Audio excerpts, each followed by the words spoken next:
Here's how to install the new and improved 3M DBI SALA Lad-Saf Flexible Cable Vertical Safety System. A permanently installed system, excellent for fixed ladders and telecommunications towers. Re-engineered with up to 72% fewer loose components than our previous Lad-Saf system, our new design is lighter and more streamlined to install than before.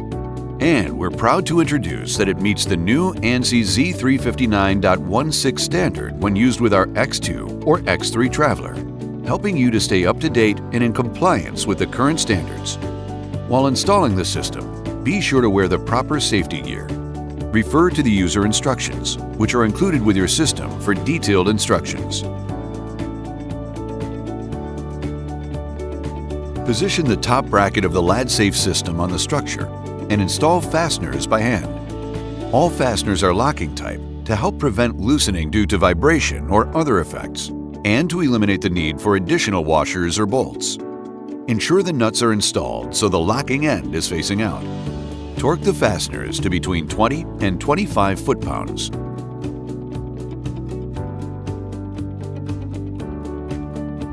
The redesigned cable assembly connects to the top bracket in a more streamlined fashion. Simply rotate the lug to a 45-degree angle to the top bracket, press the spring gate back using the lug, and slide the top pin to rest within the top bracket. The new Lad-Saf system is designed with a built-in energy absorber within the top bracket. The profile within the top bracket is designed such that during a fall event, the bracket material will flex and absorb some of the energy. Install cable guides approximately every 20 to 40 feet along the carrier cable. Be sure that the cable will not abrade against the structure. Additional cable guides can be added when needed to help prevent this. Refer to the user instructions for detailed instructions. Place the guide onto the ladder rung and hand tighten until it is secure. Torque the fasteners to between 20 and 25 foot-pounds. Insert the cable into the guide.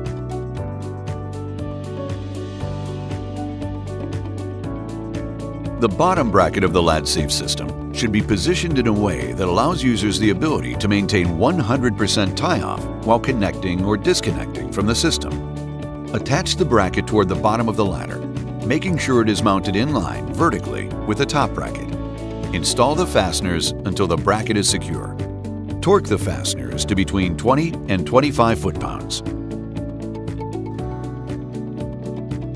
Position the tensioning nut onto the end of the tension rod so 3 to 5 threads are exposed below the nut. Insert the cable into the saddle clamps. Lift up on the tensioner assembly until the tensioning nut contacts the bottom washer. Torque the saddle clamp nuts to 35 foot-pounds. Tighten tensioning nut until groove is exposed above bottom bracket. Tighten the jam nut against the tensioning nut and cut off the excess cable.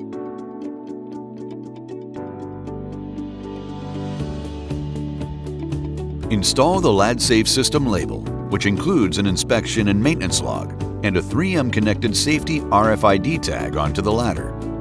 Mark the label with the installer's name, installation date, the system length, and the number of users permitted to use the system. Up to 4 users depending on the system. Inspect the system under the installation checklist at the end of the user instruction manual. Check 2.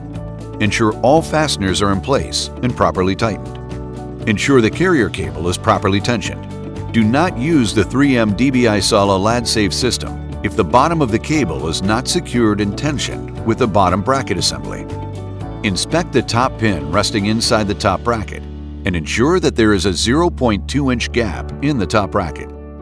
Ensure the carrier cable does not abrade against the structure at any point.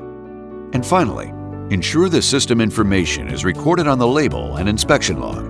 Inspect the system before each use. To use, attach the 3M DBI SALA Lad-Saf X2 or X3 detachable cable sleeve to the cable as directed in the user instructions and climb.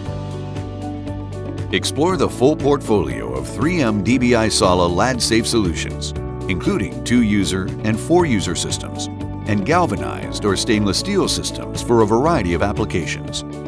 If you have any questions regarding the use, care, application, or installation of this safety equipment,